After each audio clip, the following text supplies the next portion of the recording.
بسم اللہ الرحمن الرحیم۔ السلام علیکم، welcome to my channel horror stories 502۔ کیسے ہیں آپ لوگ؟ امید کرتی ہوں خیریت سے ہوں گے اور اللہ تعالیٰ آپ کو ہمیشہ خوش اور صحت مند رکھے، آمین۔ اگر کوئی اس چینل پر نیا ہے تو اس چینل کو سبسکرائب کر لیں۔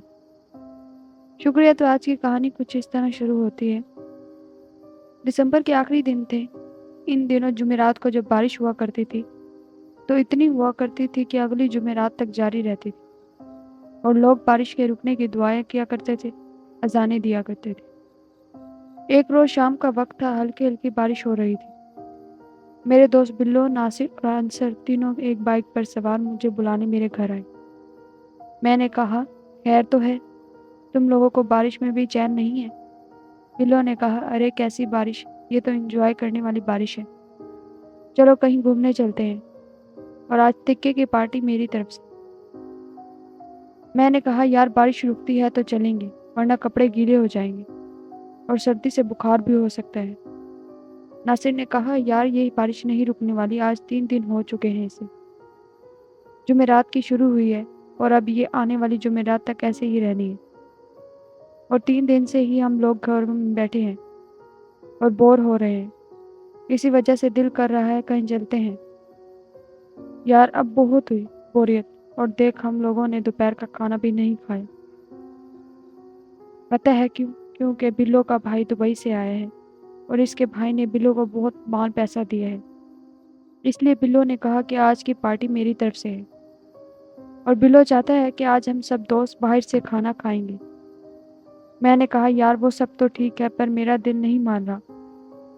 بلو نے کہا، سالے پتہ ہے تو نے تو 6 گرل فرینڈز رکھی ہوئی ہیں اور سارا دن تو گھر بیٹھا ان سے فون پر لگا رہتا ہے، اس وجہ سے تیرا دل ہی نہیں کرتا دوستوں کے ساتھ آنے جانے کا۔ اور یہی بات اگر تیری کسی فائزہ یا نوشین نے کی ہوتی تو سالے تو نے تو صلاح میں بھی ان کے ساتھ چلے جانا تھا، پر دوستوں کو تو ہمیشہ ہی اگنور کرتا ہے۔ جا اب چلا جا، ہمیں نہیں جانا اب تیرے ساتھ، ہم خود ہی چلے جائیں گے، تو رہ اپنی مشوقوں کے ساتھ۔ یہ کہہ کر وہ جانے لگے تو میں نے کہا، او سالو رکو، اب کہاں جا رہے ہو مجھے چھوڑ کر؟ میں بھی آ رہا ہوں۔ مجھے پتہ ہے تم بہت حرامی ہو سالو، باہر مجھے مشوقوں کا طعنہ دیتے ہو۔ تمہیں اچھی طرح پتہ ہے میرے لیے جو تم لوگ ہو وہ اور کوئی نہیں ہے۔ تم تو سالو بچپن سے ہی میری مشوقوں کے جہیز میں آئے ہو میرے لیے۔ بلو نے کہا، ہم تجھے چھوڑ کر تھوڑی نہ جانے والے تھے، وہ تو ہم ایکٹنگ کر رہے تھے۔ انصر نے کہا، ہمیں پتہ تھا سالے تو ضرور چلے گا، کیونکہ بھیڑیا کبھی اپنے دوستوں کو اکیلا نہیں چھوڑتا۔ میں نے کہا، تو چلو پھر دوستو، آج یہ بارش بھی اپنا کچھ نہیں بگاڑ سکتی۔ رکو میں بائک نکالتا ہوں، انصر تو میرے ساتھ بیٹھ جانا۔ انصر نے کہا، ٹھیک ہے، ویسے بھی ان دونوں مسرنڈوں نے ساری جگہ ملی ہوئی ہے۔ اس کے بعد ہم سب دوست گھومنے چلیں گے، پھر گھومتے گھماتے رات کو ہم سب ایک نجی ریسٹورنٹ میں کھانا کھائیں گے۔ وہاں ہم سب نے کھانا کھایا اور بلو نے کچھ کھانا اپنے بھائی کے لیے بھی پیک کروا لی۔ اور جب ہم ریسٹورنٹ سے واپس گھر کی طرف نہر کے راستے پر جا رہے تھے تو اچانک سے بارش بہت تیز ہو گئی۔ اوپر سے نہر کے راستے پر سردی بھی بہت تھی، کیونکہ اس کے دونوں سائڈ پر درخت لگے ہوئے تھے، اور درختوں کی وجہ سے نہر کا راستہ گرمیوں میں بھی ٹھنڈا ہوتا تھا۔ یہ تو پھر سردی کا موسم تھا۔ جب ہم گریفین گراؤنڈ کے قریب پہنچے تو بلو نے اپنی بائک سلو کر کے کہا، یار میرے بائک نہیں چل رہی، میری جیکٹ میں پانی چلا گیا ہے، بہت ٹھنڈ لگ رہی ہے۔ میں نے کہا، سالے پھر تو پیچھے بیٹھ جا اور ناصر کو چلانے دے۔ ناصر جو بلو کے ساتھ بیٹھا ہوا تھا، اس نے کہا، یار میں بھی نہیں چلا سکوں گا، مجھے تو پہلے ہی بہت ٹھنڈ لگ رہی ہے، اس لیے تو میں اس کے پیچھے بیٹھا ہوں۔ یا ایسا کرتے ہیں، تھوڑی دیر کسی جگہ پر رک جاتے ہیں۔ میں نے کہا، ٹھیک ہے، تو چلو گریفین کی سائڈ پر چلتے ہیں۔ سب نے کہا ٹھیک ہے، اور ہم گریفین گراؤنڈ کی طرف چلے گئے۔ وہاں کیونکہ بہت سارے سرکاری کوارٹر سے بنے ہوئے تھے، ہم نے سوچا شاید وہاں کوئی جگہ مل جائے جہاں ہم بارش سے بچ جائیں، کیونکہ بارش کی شدت میں مزید اضافہ ہو رہا تھا۔ ابھی ہم کہیں پناہ ڈھونڈ ہی رہے تھے کہ ہمیں ایک نامکمل سا کوارٹر نظر آیا، جو کہ زیر تعمیر تھا یا پھر ٹوٹا پھوٹا تھا، کیونکہ اس میں دروازے کھڑکیاں نہیں لگی ہوئی تھی، بس ایک صحن تھا اور ایک کمرہ تھا جس میں کھڑکیاں تو تھی پر پوری طرح سے ٹوٹی ہوئی تھی، جس میں سے بآسانی کوئی آ جا سکتا تھا۔ لیکن رات کے وقت یہ کوارٹر ہمیں زیر تعمیر ہی لگ رہا تھا۔ میں نے اس کوارٹر کی طرف اشارہ کرتے ہوئے بلو سے کہا، یار وہ دیکھ، ادھر چلتے ہیں۔ اس کے بعد ہم نے اپنی بائکیں اس طرف کوارٹر کے صحن میں کھڑی کی اور ہم سب بھاگ کر اس کوارٹر کے کمرے میں چلے گئے۔ لیکن اس کوارٹر میں بہت ہی زیادہ اندھیرا تھا اور بہت ہی زیادہ خاموشی تھی، کیونکہ ویسے بھی اس وقت گریفن گراؤنڈ کے آس پاس ٹریفک بہت کم چلتی تھی۔ اس وجہ سے یہ علاقہ دن میں بھی بہت سنسان اور خاموش تھا۔ ویسے تو صحن اور دوپہر کے وقت بہت سے لوگ اس گراؤنڈ میں کرکٹ وغیرہ کھیلنے آتے تھے، تو اس وقت تک اس گراؤنڈ میں بہت ہی رونق لگی ہوتی تھی، اور ان سب کے جاتے ہی یہ علاقہ پھر سے ویران ہو جاتا تھا، اور شام ہوتے ہی اس علاقے میں بہت ویرانی سی چھا جاتی تھی۔ یہاں جو سرکاری کوارٹر تھے، ان میں بھی بہت سے کوارٹر خالی ہوا کرتے تھے، اور ان دروازوں پر تالے لگے رہتے تھے، اور اس علاقے کو لے کر پہلے بھی لوگ طرح طرح کی باتیں کرتے تھے۔ کوئی کہتا تھا اس علاقے میں چڑیلیں رہتی ہیں، کوئی کہتا تھا چلاوے گھومتے ہیں، ادھر کوئی کہتا ہے جن رہتے ہیں جو کہ لوگوں کو بہت پریشان کرتے ہیں۔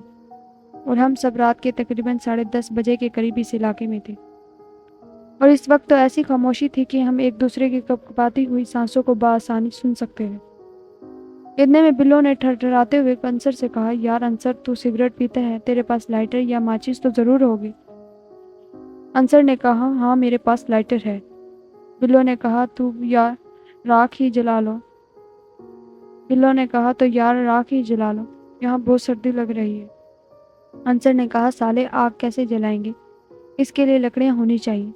بلو نے کہا، یار لائٹر تو جلا کر دیکھ آس پاس کوئی لکڑیاں یا کاغذ یا کوئی چیز تو مل ہی جائے گی آگ جلانے کے لیے۔ ویسے بھی پتہ نہیں ہمیں یہاں کب تک رکنا ہے، ایک تو اندھیرا بہت ہے، اوپر سے ٹھنڈ بھی بہت لگ رہی ہے۔ انصر نے لائٹر جلائے تو ایک دم سے لائٹر کی آگ بجھ گئی۔ ایسا لگا کہ جیسے کسی نے پھونک مار کر لائٹر کو بجھا دیا ہو۔ انصر نے کہا، ابے سالو، پھونک کیوں مار رہے ہو؟ یہ کہتے ہوئے انصر نے دوبارہ لائٹر جلایا تو پھر سے لائٹر کی آگ بجھ گئی۔ انصر نے بلو سے کہا، یار یہ دیکھ، یہ سالے پھونک مار کر لائٹر کو بجھا رہے ہیں۔ بلو نے کہا، اوئے رنگ بازو، باز آ جاؤ یار، اس کو آگ جلانے دو، تمہاری بہت مہربانی ہوگی، مذاق بعد میں کر لینا۔ میں نے بلو کو ٹچ کرتے ہوئے کہا، سالے میں تو تیرے ساتھ کھڑا ہوں یہاں، تو پھر میں نے کیسے اتنی دور پھونک مار کر آگ بجھا دی؟ بتا نا ذرا۔ بلو نے کہا، ناصر، پھر یہ تیرا کام تھا۔ اتنے میں ناصر کی آواز بھی میرے پاس سے آئی۔ اس نے بلو کو کہا، ابے اندھے، یہ دیکھ، میں بھی تیرے پاس کھڑا ہوں۔ میں نے کہا، یار ہو سکتا ہے ہوا کی وجہ سے اس کا لائٹر جل نہیں پا رہا ہو، اس کو بول دوبارہ ٹرائی کر، ہوا سے بچا کر۔ انصر نے کہا، یار ہوا یہاں نہیں ہے۔ میں نے کہا، سالے پھر تیرا لائٹر ہی خراب ہوگا، ورنہ اتنی دیر میں آگ جل جانی تھی۔ اتنے میں آسمانی بجلی چمکی، اور بجلی کی چمک جب روشن دان سے کمرے میں آئی تو مجھے ایسا لگا جیسے کہ انصر کے پیچھے کوئی بڑے بڑے بالوں والا شخص کھڑا ہوا ہے۔ میں نے جلدی سے انصر کو کہا، ابے نوشید، تیرے پیچھے کوئی کھڑا ہے۔ انصر نے کہا، بابا، تیری یہ رنگ بازی میرے سامنے نہیں چلنے والی، اور مجھے پتہ ہے تو مجھے ڈرانے کی کوشش کر رہا ہے، پر میں بھی تیرے سے ایسا ہی ہوں، میں نہیں ڈرنے والا۔ میں نے کہا، یار واقعی میں تیرے پاس کوئی کھڑا ہے۔ بلو نے کہا، یار جو کھڑا ہے اس کی بھی ایسی کی تیسی، ساتھ میں تیری بھی۔ سالوں مجھے ٹھنڈ لگ رہی ہے اور تم سب اپنی رنگ بازوں میں لگے ہو۔ اس کے بعد بلو نے انصر کو کہا، ابے نوشی، اب تو ان کی باتوں کو چھوڑ اور جلدی سے آگ جلا لے یار، ورنہ ٹھنڈ سے میری کلفی جم جانی ہے۔ انصر نے کہا، اچھا اچھا، جلا رہا ہوں۔ انصر نے پھر سے لائٹر جلایا اور پھر سے لائٹر بجھ گیا۔ انصر نے کہا، بلو، میں نے نہیں چلانا لائٹر، یہ سالے پھونک مار کر بجھا دیتے ہیں۔ بلو نے کپکپاتے ہوئے کہا، اور ناصر، تم دونوں میرے پاس آ کر کھڑے ہو جاؤ، اور انصر تو تھوڑا دور جا کر لائٹر جلا۔ انصر نے کہا، ٹھیک ہے۔ میں نے بلو کے کندھے پر ہاتھ رکھ کر کہا، یار میں تیرے پاس ہی کھڑا ہوں۔ ناصر نے بھی یہی کہا، اور انصر نے تھوڑا دور ہٹ کر لائٹر جلایا تو اچانک سے کمرے میں روشنی ہو گئی۔ تبھی ہم سارے انصر کی طرف دیکھ کر ڈر گئے، کیونکہ انصر کے پیچھے واقعی میں کوئی کھڑا ہوا تھا۔ اس نے پورے جسم پر کالے رنگ کی چادر اس طرح اوڑھ رکھی تھی کہ اس کا چہرہ بھی اس چادر میں چھپا ہوا تھا۔ ہم سب یہ دیکھ کر بالکل خاموش ہو گئے تھے۔ انصر ہاتھ میں لائٹر جلائے ہماری طرف دیکھ کر کہہ رہا تھا، سالو، میری شکل دیکھ کر ڈر کیوں رہے ہو؟ جبکہ انصر کو پتہ ہی نہیں تھا کہ اس کے پیچھے کوئی کھڑا ہوا ہے، اور ہم سب اس کو دیکھ کر حیران تھے۔ میں نے بہت دھیرے سے بلو کی طرف دیکھتے ہوئے ہلکی سی آواز میں کہا، یار میں نے تمہیں کہا تھا نا کوئی کھڑا ہے وہاں۔ انصر نے ہماری طرف دیکھتے ہوئے کہا، ارے تم لوگ آپس میں کیا خسر پسر کر رہے ہو؟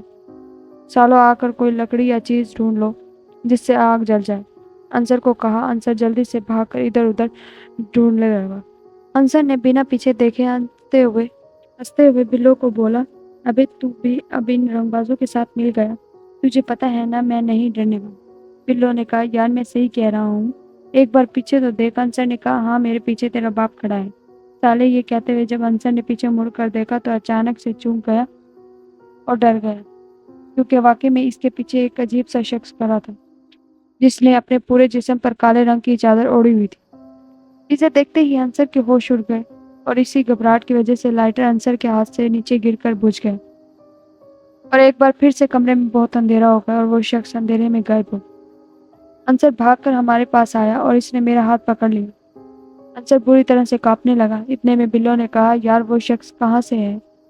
ہم نہیں جانتے اور کیا کرنے والا ہے یہ بھی ہمیں نہیں معلوم۔ ایسے میں اب ہمارے لیے دو ہی راستے ہیں، یا تو ہم بارش میں بھیگتے ہوئے گھر چلے جائیں یا پھر اس شخص کا پتہ لگائیں کہ یہ سالا کون ہے۔ ناصر نے کہا، یار ہمیں گھر ہی چلے جانا چاہیے۔ بلو نے کہا، کیا کرنا ہے پھر؟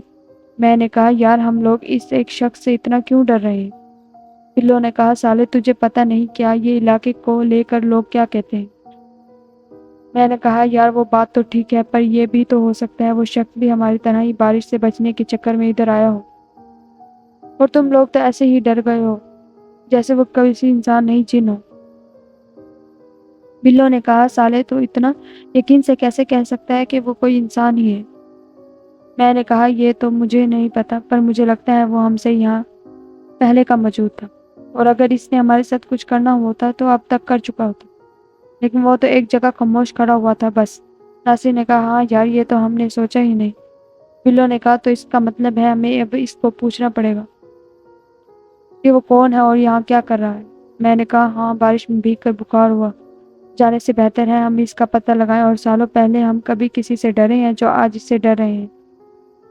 میری یہ بات سن کر بلو تھوڑا جوش میں آ گیا اور میرے کندھے پر ہاتھ رکھتے ہوئے بولا، ابے سالے کبھی کبھی مجھے لگتا ہے تو سچ مچ میں ایک بھیڑیا ہے جو صحیح وقت پہ صحیح فیصلے کر لیتا ہے۔ واہ، مان گئے تجھے، میں نے کہا، اور حرامی اب میری تعریف کرنا چھوڑو اور دیکھ آگے کیا کرنا ہے۔ بلو نے کہا، تو چلو پھر اس کو دیکھ لیتے ہیں، ویسے بھی ہم چار ہیں اور وہ اکیلا، اور اگر اس نے کوئی تماشا کرنے کی کوشش کی تو آج اس کو بھی پتہ چل جائے گا کہ اس کا پالا کن لوگوں سے پڑ گیا، کیونکہ ہم رنگ باز ہیں جو مارتے کم ہیں اور گھسیٹتے زیادہ ہیں۔ یہ کہتے ہوئے بلو نے جس طرف اس شخص کو دیکھا اس طرف منہ کر کے آواز لگائی، ابے کون ہے تو؟ سامنے اندھیرے میں کیوں چھپا ہوا ہے؟ لیکن اس طرف سے کوئی جواب نہ آیا۔ پھر ناصر نے آواز لگائی، سالے باہر آ کر دیکھ، کون ہے تو؟ پر کوئی جواب نہیں آ رہا تھا۔ میں نے کہا، یار اس نے آگے نہیں آنا، چلو پھر ہم اس کی طرف چلتے ہیں اور اپنا لائٹر ڈھونڈنے کی کوشش کرتے ہیں۔ ہم لوگ آرام آرام سے اس طرف جا رہے تھے جہاں انصر کے ہاتھ سے لائٹر گرا تھا، اور تھوڑی ہی دور ہی گئے تھے کہ اچانک بلو نے کہا، یار یہ میرے پاؤں کے نیچے کوئی چیز ہے۔ ناصر نے تو اٹھا لیا، بلو نے اٹھایا تو وہ لائٹر ہی تھا۔ بلو نے فوراً سے لائٹر جلایا اور ہم سب کو تھوڑا سکون ہوا، لیکن وہ شخص ہمیں کہیں دکھائی نہیں دیا۔ انصر نے کہا، ابھی وہ کہاں چلا گیا؟ ابھی تو وہ یہیں کھڑا تھا، ہم نے ادھر دور دیکھا پر وہ شخص ہمیں کہیں نظر نہیں آیا۔ بلو نے کہا، لگتا ہے بھاگ گیا۔ سالہ ناصر نے کہا، ہاں یار مجھے لگتا ہے وہ کوئی چور تھا جو چھپ کر کسی ٹوٹی ہوئی کھڑکی کی سائڈ سے بھاگ گئے۔ میں نے کہا، ہاں لگتا تو یہی ہے۔ اتنے میں بلو نے کہا، یار اب چھوڑو اسے اور کچھ ڈھونڈ جلدی سے آگ جلانے کے لیے، ورنہ لائٹر کی گیس ختم ہو جائے گی۔ اتنے انصر کے ہاتھ میں کچھ پھٹے ہوئے کپڑے لگے، اس نے وہ کپڑے زمین پر رکھے اور بلو نے اس کپڑوں کو آگ لگا دی اور پورے کمرے میں روشنی ہو گئی۔ اس کے بعد کچھ ٹوٹی پھوٹی چھوٹی چھوٹی سی لکڑیاں بھی ملی، وہ بھی ہم نے آگ میں ڈال دی، جس سے کچھ دیر تک مزید آگ بڑھ گئی اور ہم چاروں آگ کے پاس بیٹھ کر باتیں کرنے لگے۔ اتنے میں میری نظر انصر پر پڑی تو وہ ابھی بھی تک کانپ رہا تھا۔ میں نے کہا، اوئے تو ابھی بھی تک کانپ رہا ہے، اب کس بات کا ڈر ہے تجھے؟ انصر نے کہا، پتہ نہیں یار، پر وہ تھا بہت ڈراونا، مجھے تو اب بھی لگ رہا ہے جیسے وہ یہی کہیں ہے۔ میں نے کہا، یار چھوڑو اس کو، دیکھ ہم سب ہیں تیرے پاس، اور تو کہتا تھا تو کسی سے نہیں ڈرتا، تو اب کیا ہوا تجھے؟ انصر نے کہا، یار سچ کہوں تو میں نے پہلی بار ایسی کسی چیز کو دیکھا ہے، اور پتہ ہے جب میں نے اس کی شکل دیکھی تھی تب سے مجھے بہت تیز پیشاب آیا ہوا ہے، پر میں کب سے روک کر بیٹھا ہوا ہوں۔ میں نے کہا، ارے کیا کرتا ہے؟ یار چل میرے ساتھ، میں پہلے تجھے پیشاب کروا کر لاتا ہوں۔ انصر نے کہا پر باہر تو بارش ہے یار۔ میں نے انصر سے کہا تو پھر کیا ہوا، تو نے تو کون سا گھنٹہ لگانا ہے، تو جلدی سے باہر کھڑا ہو کر لینا، میں تیرے پاس ہی کھڑا ہو جاؤں گا۔ انصر نے کہا ٹھیک ہے۔ اس کے بعد انصر باہر کھڑا پیشاب کر رہا تھا۔ اس نے اچانک سے کہا اوئے وہ دیکھ ذرا، وہ سامنے گراؤنڈ میں کیا ہے۔ میں نے جلدی سے گراؤنڈ میں دیکھا تو مجھے سفید کپڑے میں کوئی عجیب سی چیز گراؤنڈ میں ٹہلتی ہوئی نظر آئی۔ ایسا لگ رہا تھا جیسے کوئی کفن میں لپٹا ہوا ہو۔ مردہ گراؤنڈ بارش میں بھیگتا ہوا ایک جگہ سے دوسری جگہ چکر لگا رہا تھا، اور رات کے وقت میں بھی بہت صاف صاف دکھائی دے رہا تھا۔ میں نے انصر سے کہا یار کوئی آواز نہیں کرنی، چپ چاپ پیشاب کر اور چل اندر جلدی سے۔ انصر نے کہا لیکن وہ کیا ہے؟ میں نے کہا وہ شاید کوئی ہوائی چیز لگ رہی ہے، ورنہ کوئی انسان ایسے اتنی سردی میں اور اتنی تیز بارش میں کیسے ٹہل سکتا ہے؟ اس نے کوئی جیکٹ یا کوئی سویٹر بھی نہیں پہنا ہوا تھا۔ انصر پیشاب کر کے بولا یار مجھے بہت ڈر لگ رہا ہے۔ ابھی انصر یہ بات کر ہی رہا تھا کہ اچانک سے وہ سفید پوش چیز ہماری طرف آتی ہوئی دکھائی دی۔ وہ بالکل ایک مردے کی طرح سیدھی کھڑی ہوئی تھی۔ میں نے انصر سے کہا چل جلدی یار اندر چل۔ اس کے بعد ہم پھر سے دوستوں کے ساتھ جا کر بیٹھ گئے۔ میں نے بلو کو باہر گھومتی ہوئی سفید پوش چیز کے بارے میں بتایا۔ بلو نے شیخی مارتے ہوئے کہا یار چھوڑو اس چیز کو، اگر وہ غلطی سے بھی ادھر بھی آ گئی تو ہم اس کو مرغا بنا کر اس کے کان پکڑوا دیں گے۔ یہ کہہ کے یہ بات سن کر ہم سب زور زور سے ہنسنے لگے، اور تبھی ہنستے ہوئے ناصر کی نظر کمرے کے ایک کونے میں پڑی تو ناصر جلدی سے کھڑا ہو گیا اور ہم سب ناصر کی طرف دیکھنے لگے۔ ناصر کسی سائڈ پر سما ہوا دیکھ رہا تھا۔ بلو نے کہا تجھے کیا ہوا؟ ناصر نے بنا بولے اپنی انگلی سے ایک کونے کی طرف اشارہ کیا۔ ہم سب نے اسی کے اشارے پر نظر ڈالی تو ہم سب اچانک سے کھڑے ہو گئے، کیونکہ وہ شخص اسی کونے میں زمین پر بیٹھا ہوا تھا۔ میں نے آواز دی کون ہو تم؟ لیکن وہ شخص کچھ نہیں بولا اور سر نیچے جھکائے بیٹھا رہا۔ اس کا نیکسٹ پارٹ سننے کے لیے ہمارے اس چینل کو سبسکرائب کریں۔ تب تک کے لیے شکریہ، خدا حافظ۔